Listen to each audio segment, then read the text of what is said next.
Magandang araw mga bata! Halina't matuto ng mathematics para sa unang linggo ng ikatlong markahan. Ngayong araw, tatalakayin natin ang tungkol sa pagbibilang ng mga pangkat na may parehong dami gamit ang mga konkretong bagay at pagsulat ng equivalent expression.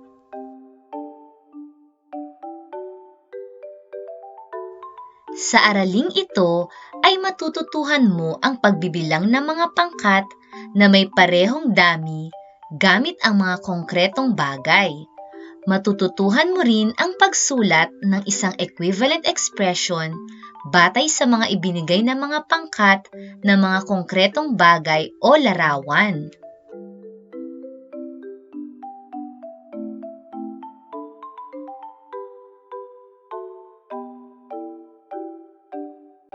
Tingnan mo ang halimbawa sa ibaba. Suriin mo kung paano ipinakita ang pagbibilang ng mga pangkat na may parehong dami. Ang halimbawa nito, pumunta sina Leo, Arturo at Edwin sa bukid upang mamitas ng bayabas. Ang bawat isa sa kanila ay may napitas na tigtatatlong bayabas. Tulungan mo silang bilangin ang pangkat ng mga bayabas na napitas. Isulat ang equivalent expression.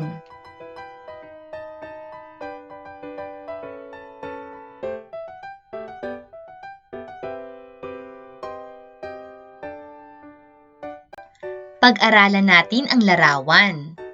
Bilangin nga natin kung ilan ang napitas na bayabas ni Leo.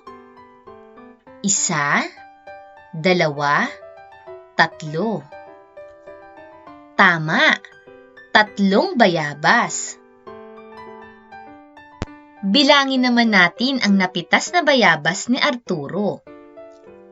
1, 2, 3. Tama! 3 bayabas. Ilan naman ang napitas na bayabas ni Edwin? Bilangin ulit natin.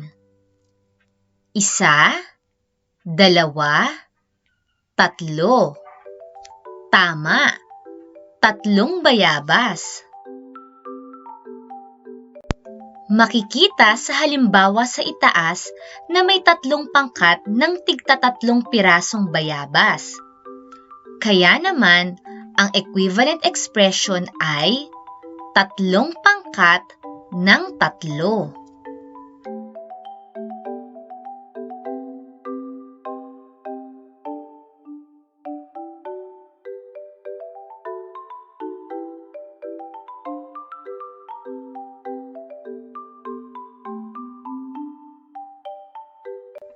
Mga bata, tignan pa natin ang iba pang halimbawa sa ibaba. Kung mapapansin ninyo, sa bawat pangkat ay mayroong 5 kampana sa loob nito. Mayroon tayong 4 na pangkat ng 5 kampana. Kaya naman, ang equivalent expression nito ay 4 na pangkat ng tig-5.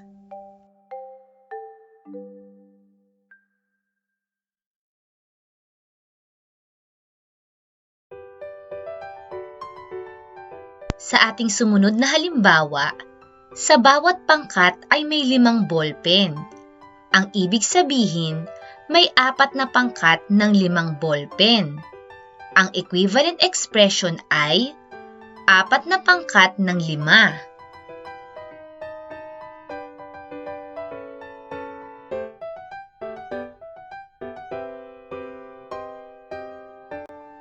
Para sa ating gawain sa pagkatuto bilang isa, bilangin ang mga pangkat ng prutas na nasa hanay A. Piliin ang angkop na equivalent expression ng bawat pangkat sa hanay B. Isulat ang letra ng tamang sagot sa iyong kwaderno. Narito ang mga pagpipilian sa hanay B. A. 5 pangkat ng 4. B. 2 pangkat ng 6. C. 4 na pangkat ng 8. D. 2 pangkat ng 5. Para naman sa gawain sa pagkatuto bilang 2, tingnan ang mga pangkat ng larawan sa bawat bilang na nasa column A. Piliin ang equivalent expression sa column B. Isulat ang letra ng tamang sagot sa iyong kwaderno.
Mga bata, para sa ating susunod na gawain, unawaing mabuti ang maikling kwento sa ibaba.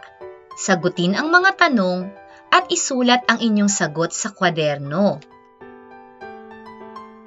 Si Rolito ay may napitas na 50 pirasong santol sa kanilang puno sa likod ng kanilang bahay.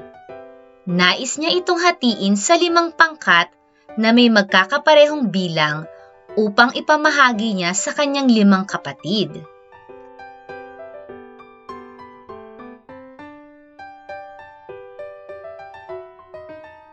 Narito ang mga katanungan na dapat ninyong sagutin. Una, ilang pirasong santol ang matatanggap ng bawat isa niyang kapatid? Ikalawa, sino ang batang tinutukoy sa kwento? Ikatlo, ano ang magandang katangian ng batang nasa kwento? Ikaapat, sa ilang pangkat hinati ni Rolito ang santol na kanyang pinitas? At ikalima, ilang pirasong santol ang matatanggap ng bawat isa niyang kapatid?